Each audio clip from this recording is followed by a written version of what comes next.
L'ambiance des grands soirs à Chanzy et Soyaux Angoulême à la hauteur de son stade flambant neuf dès l'entame.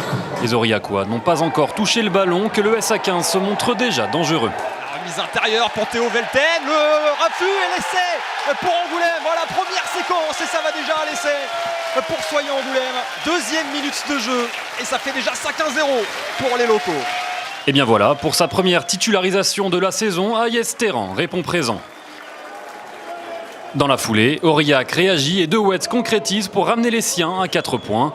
On entre alors dans un duel de buteurs. Jones passe 3 points pour Soyaux. De Wet lui répond à nouveau et ça fait 10-6 au bout de 10 minutes de jeu. 10-6 et puis plus grand chose, les mêlées s'enchaînent, les pénalités aussi. Le rythme, lui, se fait toujours attendre à Chanzy.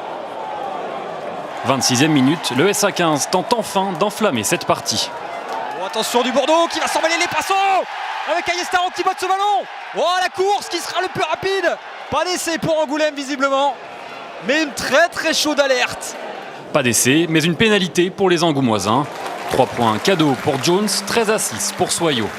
Nouvelle occasion pour le SA15, bonne touche dans les 22 mètres d'Aurillac. Mais à l'image de toutes les imprécisions de cette première période, ballon cafouillé par l'alignement angoumoisin. Et là encore, Jones concrétise. Sans produire de jeu, Soyaux prend 10 points d'avance à la pause. Comme en première période, le SA15 commence très fort au retour des vestiaires et campe dans les 22 mètres aurillacois. En difficulté dans le premier acte, la mêlée charentaise se rebelle. Quentin Witt pour Aïs Terran, pour Théo Velten, et le voilà le deuxième essai charentais.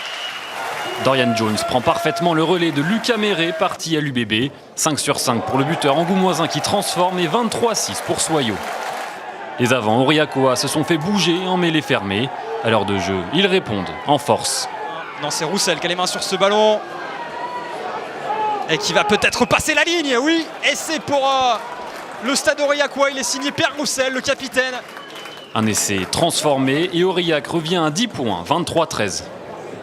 Inoffensif tout au long de cette partie, les Cantaliens se réveillent en toute fin de match.